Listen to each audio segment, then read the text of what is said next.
مسجد اقصی کوئی عام چیز نہیں ہے، اس کے اوپر انبیاء کا نزول ہے، اس پہ جنگی فرشتوں کا نزول ہے۔ یہ ہماری غیرت نہیں، یہ ہمارا ایمان کا حصہ ہے۔ مسجد اقصی ہمارے بچے کاٹ دیے جائیں، نارملائز کر دیا گیا۔ یہ ہماری ماؤں کی عزت لوٹ لی جائے، یہ نارملائز کر دیا گیا۔ کیسے ہو سکتا ہے کہ جنگی فرشتے اترتے تھے ان 300 کے اوپر، آج 1.5 ارب مسلمان، اس کے اوپر وہ مدد نہیں آ رہی اس ٹائم پر۔ اور وہ لوگ جو مومن مردوں اور مومن عورتوں کو فتنوں میں اور آزمائشوں میں اور تکلیفوں میں ڈالتے ہیں اور ڈرتے نہیں ہیں اللہ سے توبہ کرنے کے لیے، ان کے لیے جہنم ہی جہنم ہے، عذاب حریق ہے۔ آج فلسطینیوں نے ننگا کر دیا، فلسطینیوں کی شہادتوں نے ان کی 2% کی اس انسانیت کو، کہ تم نے بچوں کے بچے کاٹ دیے یہاں پر۔ اللہ تعالیٰ مارتے اس سے پہلے اللہ مجھے وہ دن نہ دکھائے، وہ رات نہ دکھائے جس دن میں یہ دیکھوں کہ انہوں نے سلیمان ٹیمپل بنا لیا اس ٹائم پر، اس مسجد کے اوپر۔ اس آنکھ کو وہ اگلا دن نصیب نہ ہو۔ میں دعا کرتا ہوں اللہ سے، اللہ میرے سینے کو اور ہمارے سینے کو وہ دن دکھا جس دن صلاح الدین ایوبی کے قبر مبارک کے اوپر لات ماری تھی فرانسیسی منسٹر نے، ہم بھی یورپ کی قبروں کے اوپر اسی طریقے سے لات ماریں جنہوں نے مسلمانوں کا خون کاٹا ہے۔ مسجد اقصی کوئی ایسی چیز نہیں ہے جس کو منہ سے ایسے جیب سے نکال دیا جائے۔ اس کے اوپر انبیاء کا نزول ہے، اس پہ جنگی فرشتوں کا نزول ہے، اس پہ مقدس ترین ہستیوں کا گزر بسر ہوا ہے۔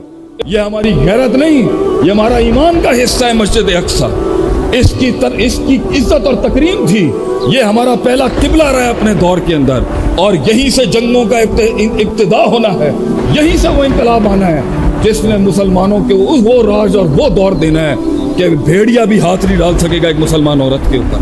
لیکن ہمیں لگا دیا گیا، بغیرتی کے ان اسباق میں ہمیں لگا دیا گیا۔ We have been trained so badly اس دنیا داری کے مسئلے کے اندر کہ ہم نے نارملائز کر دیا ہے، نارملائز ہو گئی ہیں چیزیں۔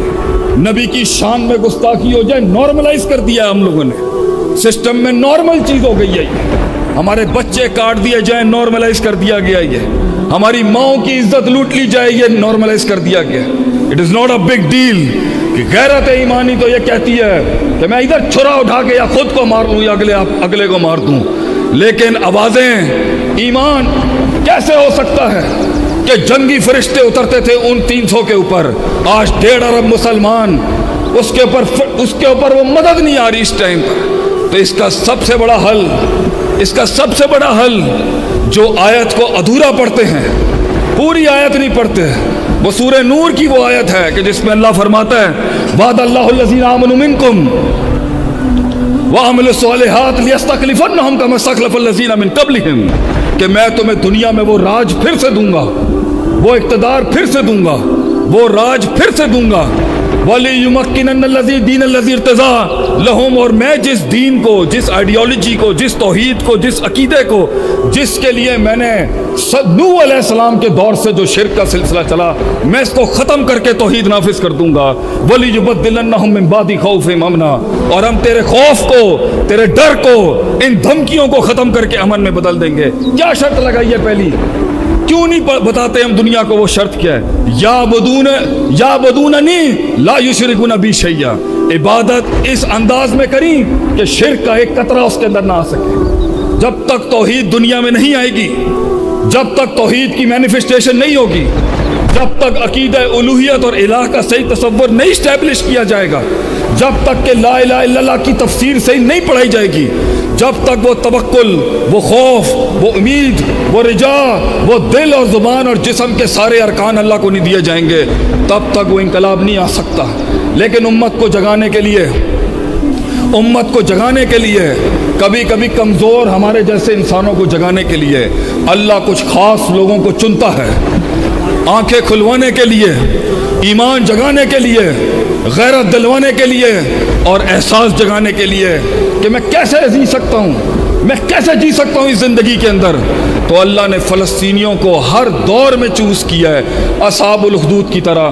2 خندقوں کا ذکر ہے اسلام میں، 2 خندقوں کا، ایک اصحاب الاخدود کی خندق ہے اور ایک میرے نبی کی خندق ہے۔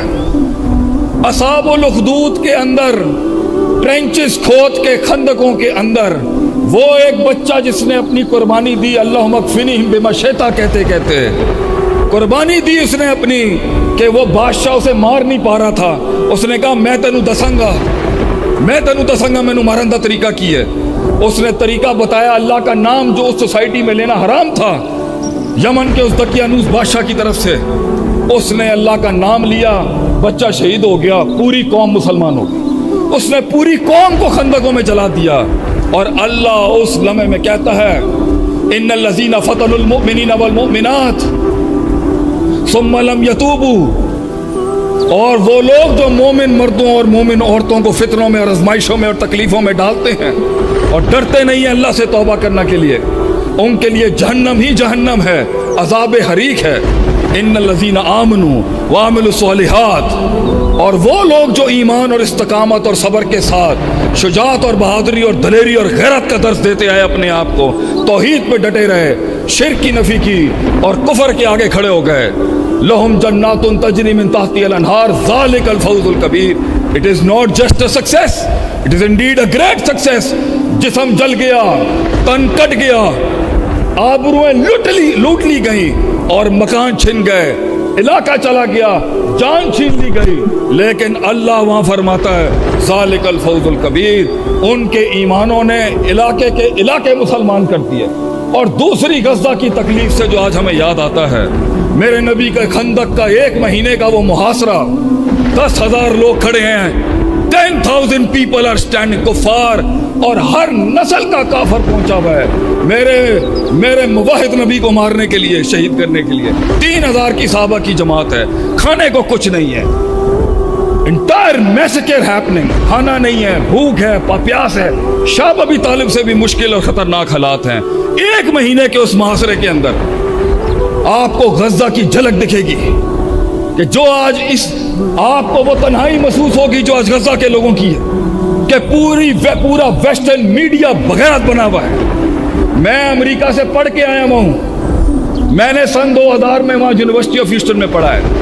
یہ کتے بلے کی جان بچانے والی قوم ہے۔ پہلا سبق جو مجھے ملا تھا نا امریکہ جا کے، وہ یہی تھا، we are the champions of human rights, we are the ambassador of human rights. ہم انسانی خدمات کے چیمپئن ہیں دنیا کے۔ کتے کو بنانے کے لیے بھی فوج رکھی دی انہوں نے۔ دعا کرتا ہوں اللہ سے کہ میں اسی دنیا کے اندر مر جاؤں یہ دیکھتے ہوئے کہ فلسطین کے لوگوں کو، عربوں کو وہاں سے ذلیل کر کے نکال دیا انہوں نے، جس طریقے سے ظلم و زیادتی کی ان کے ساتھ۔